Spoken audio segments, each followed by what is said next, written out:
I had to accept what happened to me, because the man I was is not the man who is here today. I'm a different man on many levels.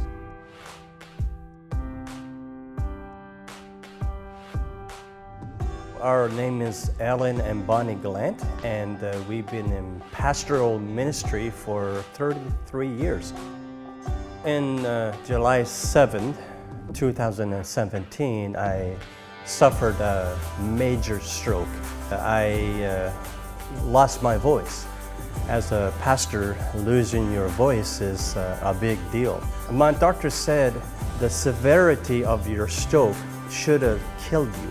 That started a lot of dark days for me. So I had to learn to speak again. It took a long time for me to really understand how to talk and pronounce my words.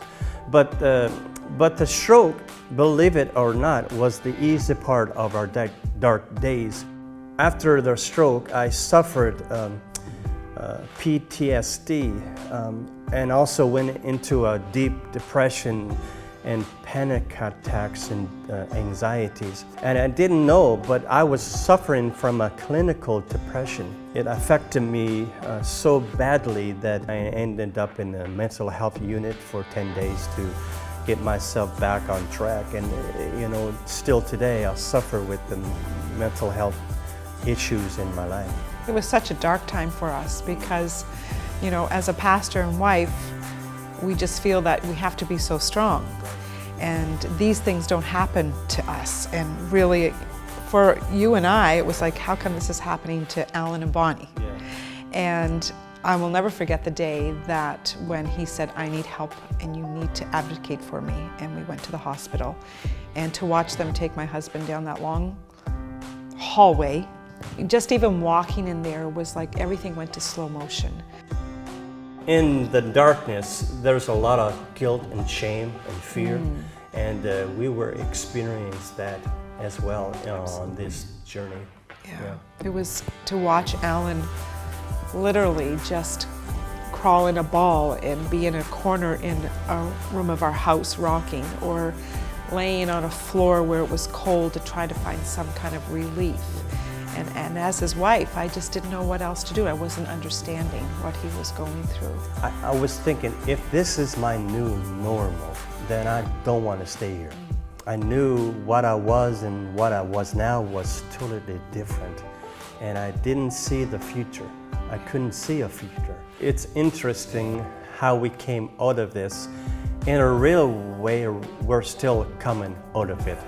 Now I'm on medications to prevent another stroke, but also to help me with my mental health. And we had a good friend that suggested a psychiatrist. Yeah. And it was kind of a really scary thing to pick up the phone and have to call a psychiatrist. He was a believer, and that's why. And his specialty was pastors. With pastors. And it was like a hope that came into our lives. Absolutely. But he and others really helped us realize that Jesus was a big part of this.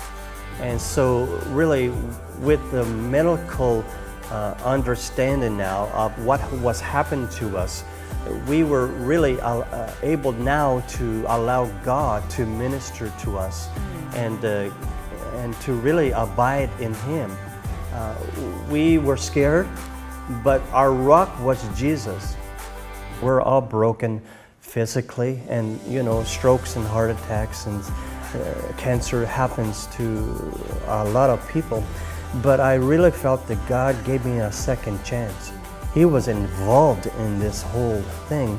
And I said in the ER, I didn't know if I was going to live or die. I didn't know if I was going to be paralyzed or even talk again. But I said this to God, a quick prayer. I said, God, if you don't restore my body, please restore my soul.